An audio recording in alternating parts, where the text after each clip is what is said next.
morning. ஹைட்ரோக்சைடுகள்கிட்ட வீழ்வடி பார்த்து கொண்டு இருக்கிறோம்.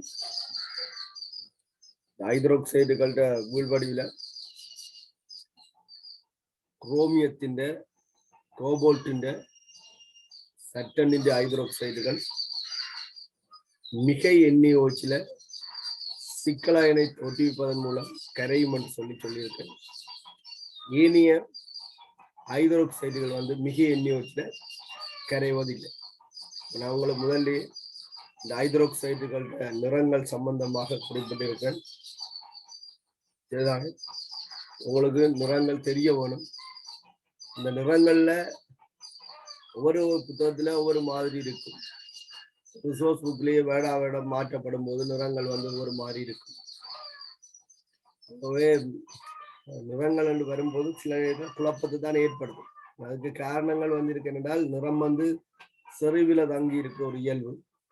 ஆகவே நாங்கள் ஊதா என்று சொல்றதை மென்சுவப்பாக மாற்றி காட்டலாம். கேஎம் ஊர்ல இருந்து ஒரு சொட்டு எடுத்து நீர்க்கரசல்ல சேர்த்துட்டு டைலூட் பண்ணினீங்கன்னு சொன்னால் அதுல ஊதா நிறம் அப்படி ஒரு மென்சுவப்பு நிறமாக வர்றதை நாங்கள் அவதானிக்கலாம். அப்ப ஊதா என்று சொல்றது மென்சுவப்பு நிறம்ன்றது உண்மையில வேற வேறையாக இருந்தாலும் நாங்கள் ஒரே நிறத்தை ஐதாக்குவதன் மூலம் என்ன செய்யலாம்னு சொன்னால் இந்த மென்சுவப்புக்கு கொண்டு வரக்கூடியதாக இருக்கு. சரியா? இப்ப நாங்கள் கரையக்கூடிய ஹைட்ரோக்சைடுகிற வீழ்வடிவம் தான் எழுதியிருக்கிறோம். கரையாத ஹைட்ரோக்சைடுகள் என்ன மாதிரி வீழ்வடிவாகும் சொல்லி பார்ப்போம். சரி, இப்ப நீங்க முதல்லயே எழுதி வச்சிருக்கிறீங்க. Chromium hydroxide CrOH thrice, MnOH twice, அதே மாதிரி FeOH twice, FeOH thrice, COOH twice,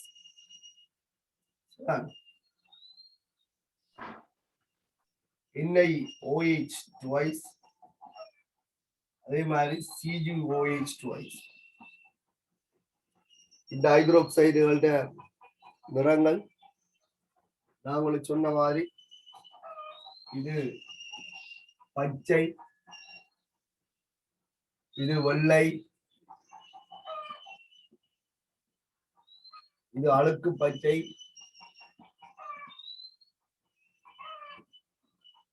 இது கபிலம், நாங்கள் செங்கபிலம் என்று சொல்லலாம். ரெட்டிஷ் பிரவுன் என்றுதான் இருக்கும் சில நேரத்தில் ஆங்கில புத்தகங்கள். COOH twice தான் நாங்கள் சொன்னால் இது நீலம் என்றும் சில நேரத்தில் சொல்லப்படும். அதுக்கு காரணம் என்னன்னு சொன்னால் இந்த CO H2O 5 times OH இந்த சிக்கல் நீலம். ஆனா COOH twice அது மென்சுவப்பு தான். அந்த பரிசோதனை செய்தீங்கள் என்று சொன்னால் முதல்ல உங்களுக்கு நீலம் தோன்றி உடனடியாகவே இந்த நிறமாட்டத்தை நீங்கள் அவதானிக்கலாம். கோபால்ட் நைட்ரேட்டுக்கு NaOH ஒரு ட்ராப் விடுங்க, ஒரு துளி சேர்த்து பார்க்கும். அப்படி ஒரு துளி சேர்க்கும் போது உடனடியாக இது இந்த நீல நிறம் தான் தெரியும். அந்த நீல நிறம் சேர்த்த அந்த கடத்திலேயே உடனடியாக என்ன செய்யும் என்றால் சாக்லேட் கலராக மாறும், மென்சுவப்பு நிறமாக மாறும். இதுல NiOH twice பச்சை நிறம், CgOH twice நீலம். இதுல இது இது இது இதுக்கு நிறம் இல்லை, இது வெள்ளை, வீழ்வடிவல் வெள்ளையாக இருக்கிறது. இந்த மூன்றும் மிகை வன்காரங்கள். நான் NaOH என்று சொல்லி ஒன்றை குறிப்பிட்டிருக்கேன். ஆனா உண்மையா இல்லை, வன்காரங்கள். மிகை வன்காரங்கள்ல சிக்கலாயனை தோற்றுவிப்பதன் மூலம் கரியக்கூடியதாக இருக்கு. மிகை வன்காரங்கள்ல சிக்கலாயனை உருவாக்குவதன் மூலம் கரையும். சரி, அப்ப அதின் கரைதலுக்குரியதெல்லாம் நீங்க எழுதி இருக்கிறீர்கள்.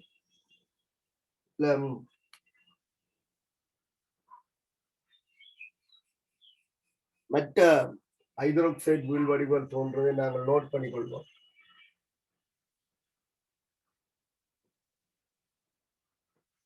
போன வகுப்பு நாங்கள் எழுதின விஷயம் தான்.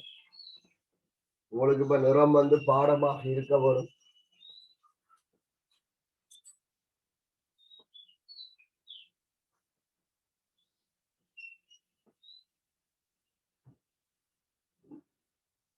சரி, அப்ப நான் உங்களுக்கு 3 ஹைட்ரோக்சைடுகள் உருவாகிறதும் அது மிகையில கரையிற சம்பந்தமாக சொல்லியிருக்கேன்.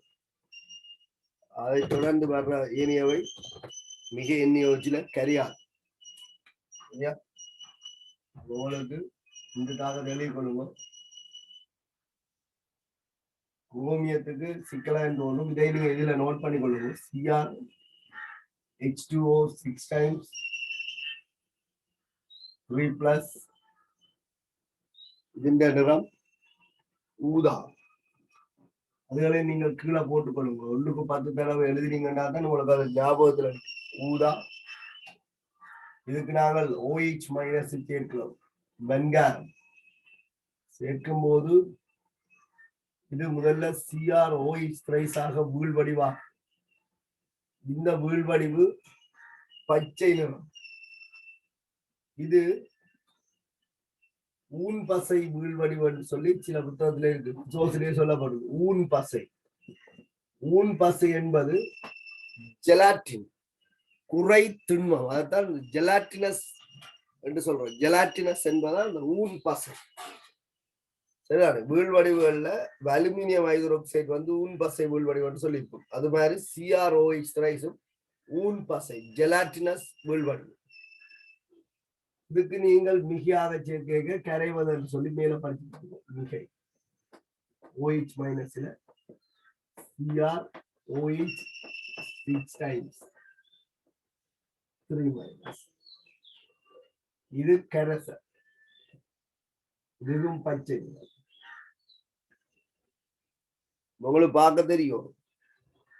ஊதா நிற கரைசல் முதல்ல ஊன் பசை வீழ்வடிவு, பச்சை நிற வீழ்வடிவு சேர்ந்து பச்சை நிற கரைசல். அடுத்ததையும் இதோடு எழுதி கொள்ளுங்க. Mn2+. Mn2+ நீர்க்கரைசல் என்பது MnH2O 2+.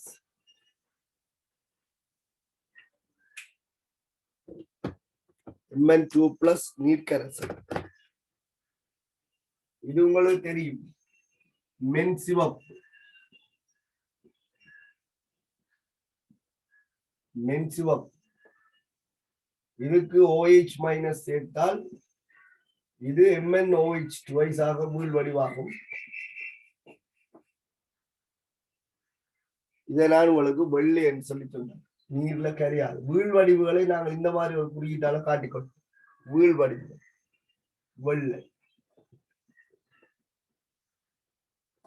இது சில நேரத்துல மென்சிவப் என்று சொல்லியும் குறிப்பிடப்படலாம். நீங்கள் விளங்கிக் கொள்ளுங்கள்.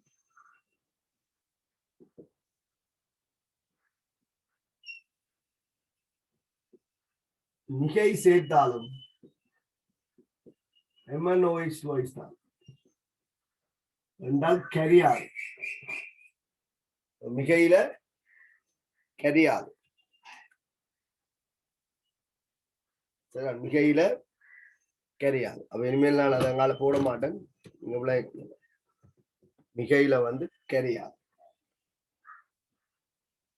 அதே மாதிரி Fe2+,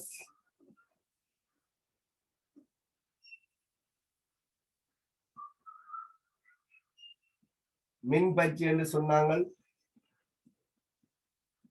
OH மைனஸ் சேர்த்தால் FeOH ட்வைஸ் வீழ்வடிவாகும். இது அழுக்கு பச்சை. இதுக்கு இன்னொரு உறுதியான கட்டியனம் இருக்குது. Fe3+. இது நாங்கள் மஞ்சள் அல்லது மஞ்சள் கவிழம் என்று சொல்லலாம். இது OH மைனஸோட சேர்ந்தால் FeOH த்ரைஸாக வீழ்வடிவாகும். இதுகளெல்லாம் மிக எண்ணியோச்சில கரையாது.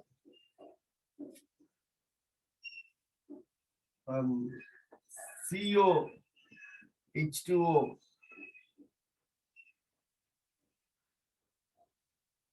COH2O 6 times 2 plus இந்த நீர்க்கரைசல் மென்சிவப்பு நிறம். இதற்கு OH மைனஸ் சேர்க்கைக்குள்ள உண்மையிலே எங்களுக்கு நீலம் ஒன்று உடனடியாக வரும். சரிதான், உடனடியாக ஒரு நீல நிறம் வரும். கடும் நீலம் என்று சொல்லியிருக்காங்க. COH2O 5 ஒரு நீருக்கு பதிலாக ஒரு OH மைனஸ் பிரதியிடப்பட்ட சிக்கல். இந்த பிளஸ்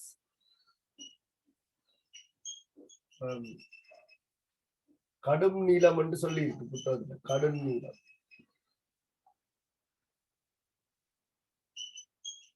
ஆனா இது சிக்கலா என்ன தோற்றி வச்சு என்ன செய்ய போகுது, கரைய போகுது. அப்ப இதுதான் அந்த இடையில நீளம் மாறுறதுக்கான காரணம்.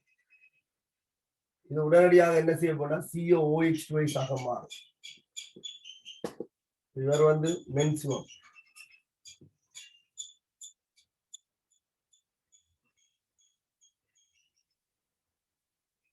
சரியா? இதற்கு நீங்கள் தொடர்ச்சியாக NaOH சேர்க்கும் போது அது சிக்கலாயினை தோற்றுவிக்கும் என்று சொல்லியிருக்கு. என்ன இதுல இருக்க முரண்பாடு என்றால் இப்படி எழுதலாம் அல்லது இப்படி எழுதலாம் என்று சொல்லப்பட்டிருக்கு ரிசோர்ஸ் புக். நீளம் அல்லது கடும் நீளம் இப்படி எழுதலாம் அல்லது இப்படி எழுதலாம் என்று சொல்லு. அல்லது தான் போட்டிருக்கு. இது அல்லது இது இப்படி எழுதலாம் என்று போட்டிருக்கு. சரி, ஆனா இதுல உண்மையில வந்து இது வந்துதான் இது வருது, சிக்கலான்னு வருது. இங்க வந்து இது வந்துதான் இது வருது. ரெண்டுலயும் உள்ள வித்தியாசத்தை நீங்கள் விளங்கிக் கொள்ளுங்க. சிக்கலாயன் இதுவும் சிக்கலாயன் தான், இதுவும் சிக்கலாயன் தான். அப்ப சிக்கலாயன் தோணுனா கரை, இது நீர்ல கரையாது. COOH2 வந்து நீர்ல கரையாது, மற்றதால் நீர்ல என்ன செய்யும், கரை.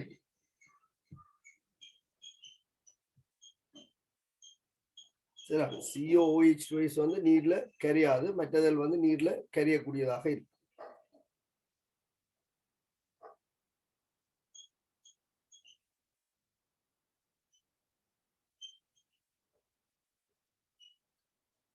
நீங்கள் பரிசோதனை செய்தீங்கன்னு சொன்னால் மென்சிவப்பு நிறம் ஒரு நீல நிறத்தை தோற்றுவிச்சு உடனடியாக மென்சிவப்பு நிறமா மாறும். இப்ப பரிசோதனை கலவை இப்படி இருக்குன்னு வைங்க, டெஸ்ட் டியூப் இப்படி இருக்குன்னு வைங்களேன். இதுக்கு கோபால்ட் நைட்ரேட் இருக்கட்டும், உங்களுக்கு போய் இது மென்சிவப்பு நிற கரைசலாக இருக்கும். ஒரு துளி, ஒரு ட்ரொப்பரால ஒரு துளி NaOH போட்ட அந்த கணம் விழுந்த அந்த இடம் இருக்குது, அது உடனடியாக நீளமாகத்தான் மாறும். ஆனா அந்த நிறம் அப்படியே கீழே பரவி கொண்டு போயக்குள்ள சாக்லேட் கலராக மாறும், மென்சிவப்பு நிறமாக மாறும். வேணுமெண்டா வீடியோ கிளிப்ஸ் எடுத்து அடிச்சு பாருங்க. சரியா, கோபால்ட் நைட்ரேட் NaOH ரியாக்ஷன் போட்டு அடிச்சு பாருங்க. இந்த அவதானம் ஒரு வீடியோ கிளிப்ல போட்டிருக்காங்க, நிறைய கிளிப்புகள் இருக்கு. இது உண்மையில முரண்பாடாக வரும். உங்களுக்கு கேள்விகள்ல கவனமாயிருக்கும். அதுல மென்சிவப்பு நிறத்துக்கு யார் காரணம், நீல நிறத்துக்கு யார் காரணம் என்று விளங்கும். இது நீலம் என்றாலும் ஓமன்று தான் சொல்லணும். கடுநீலம் நீலம் என்றதுல நாங்கள் இழுத்து பிடிச்ச நிக்கலாது. சரியா?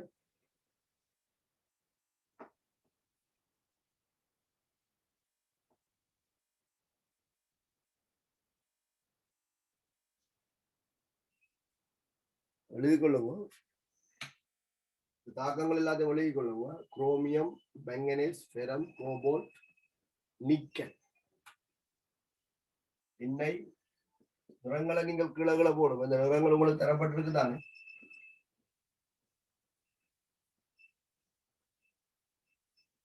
நிக்கல்,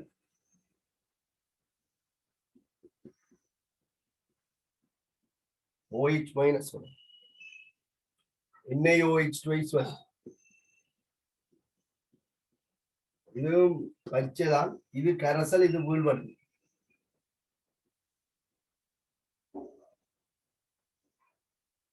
அடுத்தது வந்து செப்பு, CuH2O 6 times 2 plus. இதுக்கு OH மைனஸ் சேர்த்தோம்னு சொன்னால் CuOH2 வீழ்வடிவாகும். இது நீல நிற கரைசல், இது நீல நிற வீழ்வடிவு CgOH2 நீலம், CgOH2 நீலம். நீல நிற கரைசல், நீல நிற வீழ்வடிவு ரெண்டுக்கும் வித்தியாசம் உணரப்படும். உஜாலா வந்து நீல நிற கரைசல்.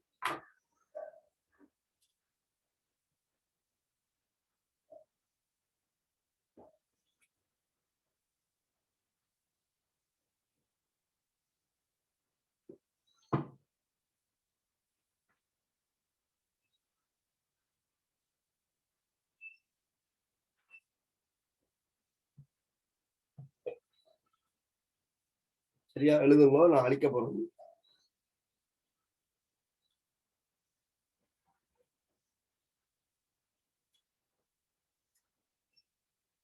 இதுக்கு அடுத்ததா சட்டன். உங்களுக்கு சட்டன் தாக்கம் எழுதி இருக்க, நீங்கள் 1க்கு 10 தடவை எழுதினாலும் பரவாயில்லை. சரி, இங்க சட்டன் OH2 வரும். முதலில் சட்டன் OH2 இதுவும் வெள்ளை வீழ்வடிவு. ஆனால் இது மிக NaOH சிக்கலாயினை தோற்றுவித்து கரையும். முதலில் எழுதி இருக்கும் மிக NaOH சிக்கலாயினை தோற்றுவித்து கரையும். அப்ப சட்டன் OH 4 times. இது நிறமற்ற கரைசல். நிறமற்ற கரைசல் சட்டன் OH2 வந்து நிறமற்ற கரைசல்.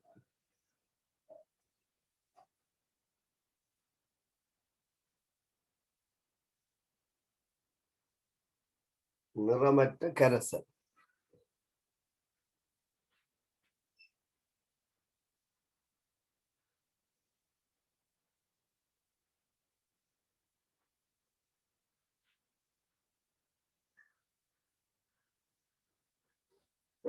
நான் சொல்றதோட உங்களோட கொப்பியில எழுதி இருக்க விஷயத்த பாருங்க.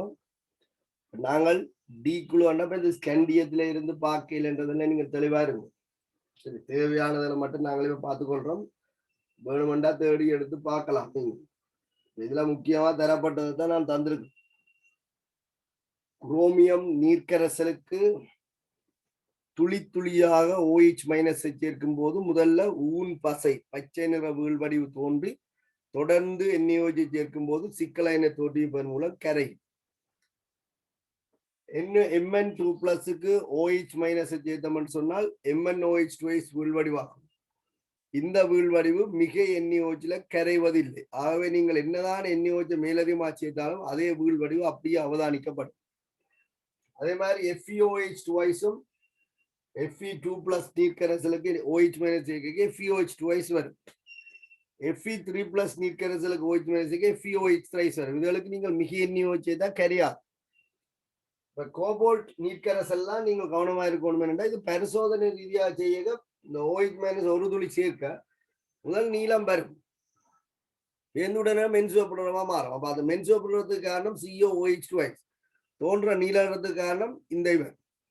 இதுக்கு ஈரியல் சொன்னானு மிக NaOH கரைஞ்சு நீல நிற கரைசல் வரும்னு சொல்லி. அப்ப முதல் நான் உங்களுக்கு சொல்லுங்க, இது ரெண்டும் அல்லதுன்னு தான் போட்டிருக்கு.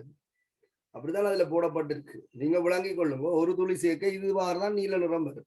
இதுக்கு வீழ்வடி வரும் COOH2. இதுவும் அதுவும் சிக்கல். சிக்கல் சேர்வுகள் சதுர பிராக்கெட்டுகள் எழுதப்படும் சொல்லி. அது Na2+க்கும் பாத்தீங்கன்னா NaOH2 வீழ்வடி மேலதிகமாக கரையாது. Cu2+ம் CuOH2. சட்டன் OH2 வந்து அங்கால மிக NaOH கரையும். ஏற்கனவே நான் போன வகுப்புல இதுகளை தனியை எடுத்து எழுதியிருக்கு.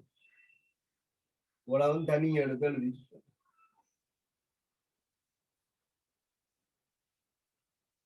சரி, நாங்க 1க்கு 10 தரம் எழுதுறதுல பிரச்சனை இல்லை. எங்களுக்கு இப்ப விஷயம் என்னன்னா டி குழுவை பொறுத்தவரையில படிச்சு முடிய மிகவும் தெளிவாக நிறங்கள் இருக்கும். சரி, அதெல்லாம் இன்னொரு விஷயம் இதுல கதைக்க வேண்டி இருக்கு.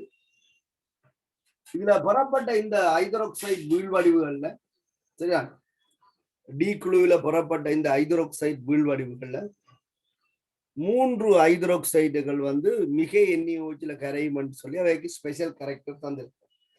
அப்ப இந்த கேள்விகள்ல பாத்தீங்கன்னு சொன்னால் இந்த மூலக கட்டியன்களை இனங்காண்பதற்காக இந்த மாதிரி எல்லாம் தகவல்கள் சொல்லப்படும். துளி துளியாக சேர்க்கப்படுது, மிகையாக சேர்க்கப்படுது எல்லாம் தகவல்கள் சொல்லப்படும். இதுல பெறப்பட்ட இந்த ஹைட்ரோக்சைடு வீழ்வடிவுகளை நாங்கள் ஆய்வு கூடத்துல சரிதான் பெறப்பட்ட இந்த ஹைட்ரோக்சைடு வீழ்வடிவுகளை ஆய்வு கூடத்துல முதல் நாள் எடுத்து வச்சுட்டு அல்லது முதலாம் பாடம் எடுத்து வச்சுட்டு கடைசி பாடம் போய் பார்த்தோமாக இருந்தால் இதுல சில ஹைட்ரோக்சைடுகளுக்கு வந்து நிறமாற்றம் ஏற்படுவதை நாங்கள் அவதானிக்கலாம். சில ஹைட்ரோக்சைடுகள் வந்து நிறமாற்றத்துக்கு உட்பட்டிருக்கு. அப்ப ஏன் அந்த நிறமாற்றம் வந்தது, அந்த நிறமாற்றத்துக்கு காரணமான ரசாயன தாக்கம் என்ன அப்படின்னு நாங்க பார்க்க வேணும். எல்லாருக்கும் அப்படி இல்லை. இப்ப நாங்க சொன்னாங்கல்ல இதுல புறப்பட்ட இந்த ஹைட்ரோக்சைடுகள்ல 3 பேர் மிக எண்ணியோஜில கரைக்கும். அதே மாதிரி குறிப்பிட்ட சிலர் வழியில திறந்து விடும் போது நிறமாற்றத்துக்கு உட்படும். அப்ப எங்களுக்கு அது விளங்கணும். இப்படி நிறமாற்றத்துக்கு உட்படக்கூடிய ஆக்கள் யார், நிறமாற்றத்துக்கு உட்படும் போது என்ன ரசாயன தாக்கம் நடக்குது, அப்ப இதுல ஏன் இந்த நிறமாற்றம் வந்தது அப்படின்னு சொல்லி நாங்கள் பார்க்க வரும். அதன் மூலமாக அந்த ஆக்களை இனங்காணலாம். இப்ப வழியில திறந்து வைக்க நிறமாற்றத்தை கொடுக்குது என்றால் அப்ப எங்களுக்கு தெரியும் இன்னார் தான் இந்த வேலை செய்யணும். ஒவ்வொரு கதையும் அல்லது ஒவ்வொரு சம்பவமும் சொல்லும் போது எங்களுக்கு ஏற்கனவே ஆக்களை பற்றி எல்லாம் ஸ்டடி பண்ணி வச்சிருந்தால் நாங்கள் என்ன செய்யலாம்னு சொன்னால் அந்த ஆக்களை சந்தேகப்படலாம். இன்னாருக்கு தான் இந்த வேலை இருக்கும், இன்னார் தான் இப்படி மாறும், இன்னார் தான் இப்படி செய்யும், அப்படி ஏற்கனவே முதல் எங்களுக்கு தெரிஞ்சிருக்க வேணும். சரிதான், ஓகே. அப்ப இந்த பெறப்பட்ட ஹைட்ரோக்சைடு வீழ்வடிவுகள்ல MnOH2 என்று சொல்லப்படுகிற ஒரு வீழ்வடிவு, MnOH2 என்று சொல்லப்படுகின்ற ஒரு வீழ்வடிவு. அதே போல FeOH2 என்று சொல்லப்படுகின்ற வீழ்வடிவு, FeOH2. சரிதான். அடுத்தது COOH2.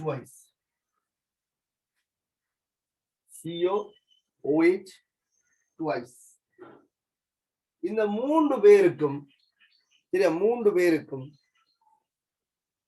வழியில இருக்கிற ஆக்சிஜனோட மேலதிக தாக்கம் இருக்கு. காரணம், கார ஊடகத்துல Mn2+ உறுதி இல்லை. நான் உங்களுக்கு சொல்லியிருக்கேன்.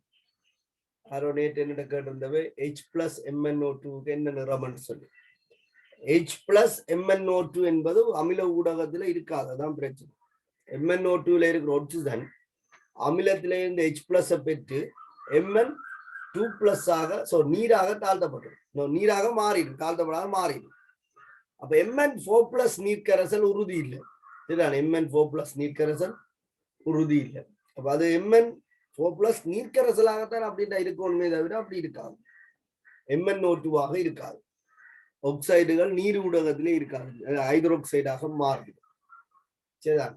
அப்ப நீ அமிலத்தை சேர்க்க அது வந்து ஹைட்ரோக்சைடாக மாற மாட்டான், நீர்லயே ஹைட்ரோக்சைடாக மாற மாட்டா, அது MnO2 மாறி கார ஊடகத்துல சாத்தியப்படும்.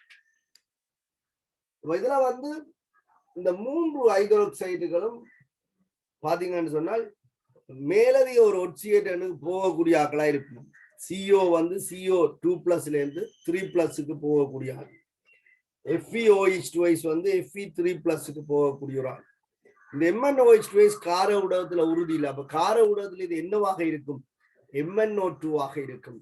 அப்ப இது எல்லாத்தையும் உறுதியான நிலைக்கு கொண்டு வர்றதுக்கு வழியில ஒரு ஆள் இருக்கிறார், ஆக்சிஜன். சிறந்த ஒட்சியேற்றும் கருவி. வழியில இருக்கிற ஆக்சிஜன் வந்து சிறந்த ஒட்சியேற்றும் கருவி. அப்ப நாங்கள் இந்த ஹைட்ரோக்சைடு வீழ்வடிவுகளை ஒரு பரிசோதனை குழாயில் எடுத்து அவதானிச்சுட்டு சந்தோஷமா இந்த நிறங்கள் எல்லாத்தையும் நோட் பண்ணிட்டு போய் நாங்கள் வெளியில திரும்பி வந்து பார்க்கும்போது இது வழியோட தொடுகை வரும்போது வழியில உள்ள ஒட்சிஜனால தன் உயர் ஒட்சியேற்ற நிலைக்கு மாற்றப்படும். அப்படி உயர் ஒட்சியேற்ற நிலைக்கு மாற்றப்படும் இவற்றின் ரசாயன சூத்திரங்கள் எல்லாம் மாறும். COOH தான் மென்சுவப்னு சொல்றோம், FeOH தான் அழுக்கு பச்சைன்னு சொல்றோம், MnOH தான் வெள்ளைன்னு சொல்றோம். இது MnO2 மாறினால் அப்ப அதுக்கு ஒரு நிறம் இருக்கும். இது FeOH ஒட்சியேற்றப்பட்ட FeOH மாறும், அப்ப இதுக்கு வேற ஒரு நிறம் இருக்கு. COOH ஒட்சியேற்றப்பட்டால் அதுக்கு இன்னொரு நிறம் இருக்கு. ஆகவே இந்த நிறமாற்றத்தை நாங்கள் கண்டுபிடிக்க வேணும். யார் யார் எந்தெந்த ஒட்சியேற்ற நிலையில இருந்து வலிக்கு திறந்து விடும் போது உயர் ஒட்சியேற்ற நிலைக்கு போகும், அப்படி போகும்போது அவர்களுடைய நிறம் என்ன என்று நாங்கள் பார்க்க வேண்டும். இப்ப இந்த அவதானங்கள்ல இருந்து நாங்கள் குறிப்பிட்ட ஆக்களை நாங்கள் இனங்காணலாம். சரியா? குறிப்பிட்ட மூலகங்கள்ட்ட கட்டியன்களை வந்து இனங்காணலாம். சரியா? நான் இதை அழிக்கிறேன்.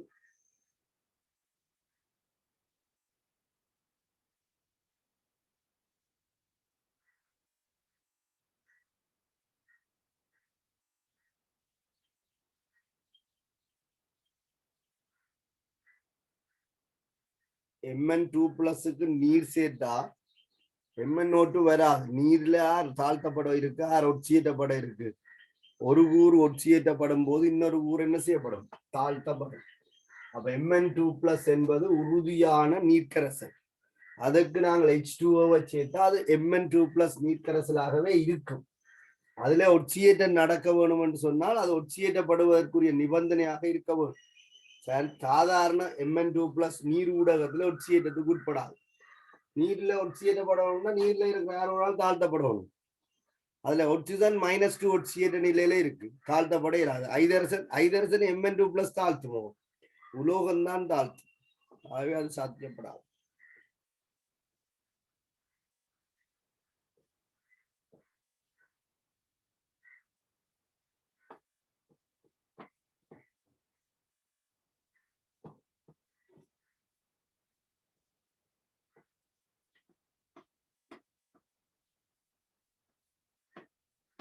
இப்ப நான் உங்களுக்கு சொல்லிக் கொண்டிருக்கிறதெல்லாம் குறிப்பிட்ட மூலகங்களை இனங்காண்பதற்கான சிறப்பு தாக்கங்கள்.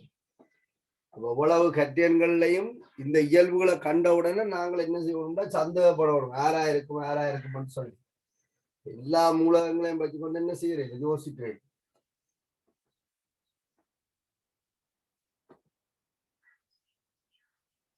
இப்ப கவனிங்க, இந்த வந்த ஹைட்ரோக்சைடுகள் இல்லையா, வந்த ஹைட்ரோக்சைடுகள்ல MnOH twice, FeOH twice, FeOH thrice.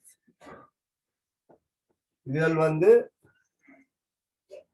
வலியோட தொடுகையுறும் போது இலகுவாக ஒட்சியேற்றப்பட்டு COH twice, வலியோட தொடுகரையும் போது இலகுவாக ஒட்சியேற்றப்பட்டு நிறமாற்றத்தை காண்பிக்கக்கூடியது. அப்ப MnOH twice நாங்கள் வெள்ளை நிறம் என்று சொல்லியிருக்கோம். MnOH twice வெள்ளை நிற திண்மம். இந்த விளைவில திண்மம் உருவாகும் போது நாங்கள் அம்புக்குறி காட்டுவோம். ஆனா தாக்கியில திண்மம் இருக்க அப்படி அம்புக்குறி காட்டுறீங்க, சொல்லிட்டு தான் காட்டுவோம். சரியா? இதற்கு நீங்கள் வழியில தொடுகையை விட்டீங்கன்னா வழியில உள்ள O2ஓட தான் தாக்கம் நடக்கும். O2ஓட தாக்கம் நடக்கும். வலிக்கு திறந்து விடுக வழியில நிறைய O2 இருக்குதான். அப்ப அதை என்ன செய்யும்னு சொன்னால் MnO2 ஆக ஒட்சியேற்று. இதுல பூச்சி ஒட்சியேற்ற நிலையில இருக்கிற ஒட்சிஜன் தாழ்த்தப்படுது. பூச்சி ஒட்சியேற்ற நிலையில இருக்கிற ஒட்சிஜன் தாழ்த்தப்படுது. Mn2+ Mn4+ ஆக ஒட்சியேற்றப்படுது. நீங்க கவனிக்கணும், பூச்சி ஒட்சியேற்ற நிலையில இருக்கிற ஒட்சிஜன் வந்து தாழ்த்தப்படுது. சரி, நீங்க சமப்படுத்திட்டீங்கன்னா அறைய ஓட்டு வரும். இந்த தாக்கத்தை எழுதி சமப்படுத்தினா அறைய ஓட்டு வரும். நாங்கள் வேறொரு சந்தர்ப்பத்துல பயன்படுத்தி கொள்ளணும்.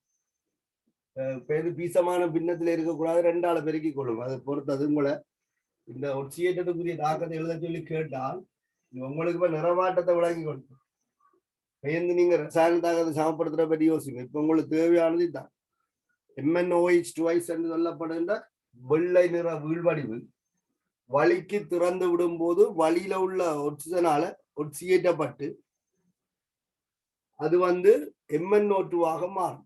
இந்த MnO2 சில புத்தகங்கள்ல கபில கருப்பண்டு இருக்கு.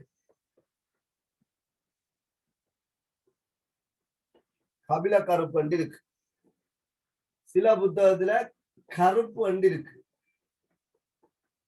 சில இதுல கபிலம் அண்டு இருக்கு.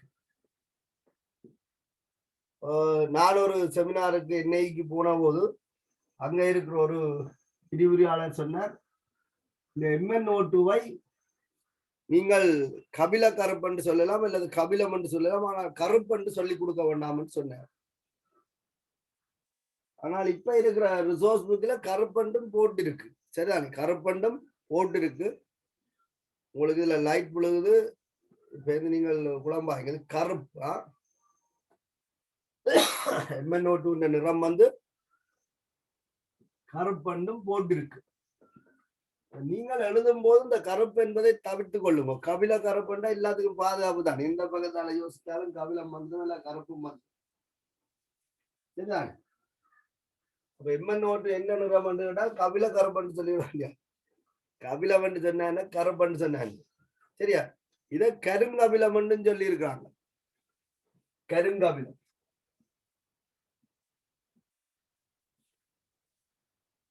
இந்த கபில கருப்பு இன்னொரு சொல்லால் என்ன? கருங்கபிலம். நிறம் வந்து எங்களை குழப்பிக்கொண்டுதான் இருக்கும். இப்ப நீங்க எழுதும் போது ரிசோர்ஸ்ல இருக்கிற ஒரு நிறத்தை எழுதி கொடுக்கும். ஆறாவது இந்த நிறத்தை பற்றி சொன்னால் அப்படித்தான் கண்டுட்டு போக வேண்டியான். அப்ப MnO2 வந்து வெள்ளை நிறம். இது கூட நான் சொன்னால் சில நேரத்துல மென்சிவப்பு நிறம் என்று குறிப்பிடப்படலாம்.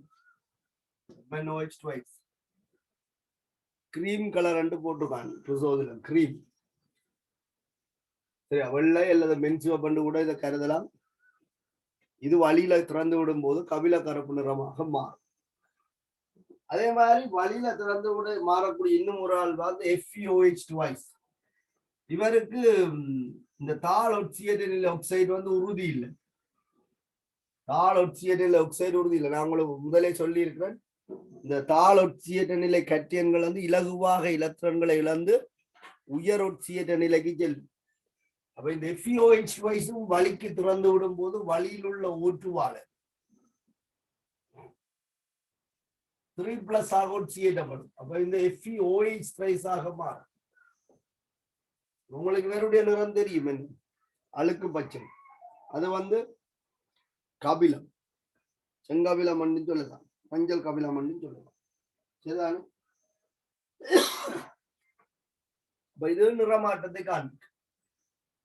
அடுத்தது வந்து COOH twice. உங்களுக்கு வேற பத்தி நான் சொல்லுங்க. இவரை நான் இப்ப மென்சிவப்பு நிறம் தான் அடையாளப்படுத்த விரும்புறேன். சரிதான்? COOH twice மென்சிவப்பு நிறம். இது வழியில உள்ள ஓட்டுவாளை ஒட்சியேற்றப்பட்டு வழியில் உள்ள ஓட்டுவாளை ஒட்சியேற்றப்பட்டு கபிலமாக மாறும். இந்த கபில நிறத்துக்கு காரணம் COOH twice கபிலம். இதுவும் அதே மாதிரி தானே, கபிலம் தான். சரி, அதுவும் கபிலம் செங்கபிலம் தான் சொல்றேன். FeOH twice. இவற்ற நிறமும் கபிலம் செங்கபிலம்.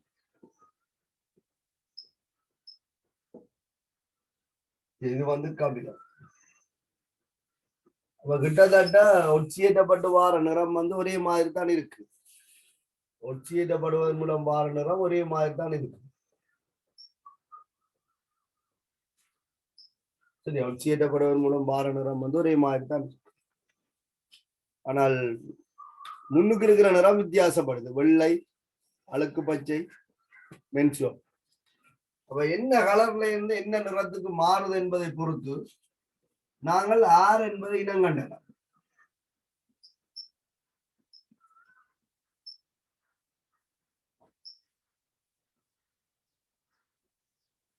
வழிக்கு திறந்து விடும் போது நிறமாற்றத்தை கொடுக்குதுன்னா இந்த 3 ஹைட்ரோக்சைடுகளை நாங்கள் சந்தேகப்படுவோம். வழிக்கு திறந்து விடும் போது நிறமாற்றம் ஏற்படுது என்றால் 3 ஹைட்ரோக்சைடுகளையும் சந்தேகப்படுவோம்.